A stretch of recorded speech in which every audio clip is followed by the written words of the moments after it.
या 5 वर्षामध्ये आदरणीय पी.एन. साहेब आमच्याबरोबर विधिमंडळामध्ये असताना त्यांचं नेहमीच माझ्यासारख्या तरुण कार्यकर्त्याला मार्गदर्शन असायचं. अनेक लोकांना ते सल्लागार म्हणून पुढे यायचे. आम्हा सगळ्यांनाच एक आदर्श म्हणून व्यक्तिमत्व आदरणीय पी.एन. साहेबांचं होतं. आम्ही कधीच आदरणीय पी.एन. साहेबांना विसरू शकणार नाही. ही परिस्थिती आज कोल्हापूर जिल्ह्यामध्ये आम्ही सगळेजण अनुभवतो. काँग्रेस पक्षाचे ज्येष्ठ नेते आदरणीय पी.एन. साहेब आपल्यामध्ये आज नाही आहेत. गेले 40 वर्ष या राजकारणामध्ये आणि समाजकारणामध्ये आदरणीय पी.एन. साहेबांचं मोठं कार्य आज कोल्हापूर जिल्ह्यानं अनुभवलेलं आहे. आमच्या सर्वांनाच त्यांचं नेहमी मार्गदर्शन राहिलेलं आहे. सहकार असेल, राजकीय असेल, या प्रत्येक क्षेत्रामध्ये त्यांचं काम, कार्य हे आज कोल्हापूर जिल्ह्यानं अनुभवलं. आज दुर्दैवानं ही घटना जी घडली किंवा दुर्दैवानं आपल्यामध्ये आदरणीय पी.एन. साहेब नाही आहेत, याचं दुःख आज आमच्या हजारो लाखो काँग्रेसच्या कार्यकर्त्यांना आहे.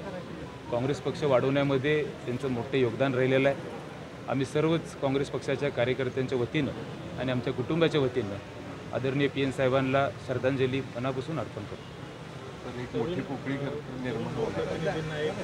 मार्गदर्शक म्हणून ते या ठिकाणी पाहायला मिळते.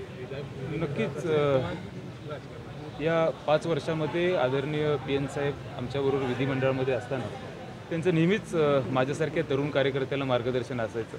अनेक लोकांना ते सल्लागार म्हणून पुढे यायचे. आम्हा सगळ्यांनाच एक आदर्श म्हणून व्यक्तिमत्व आदरणीय पी.एन. साहेबांचं होतं. आम्ही कधीच आदरणीय पी.एन. साहेबांना विसरू शकणार नाही. ही परिस्थिती आज कोल्हापूर जिल्ह्यामध्ये आम्ही सगळेजण अनुभवतो.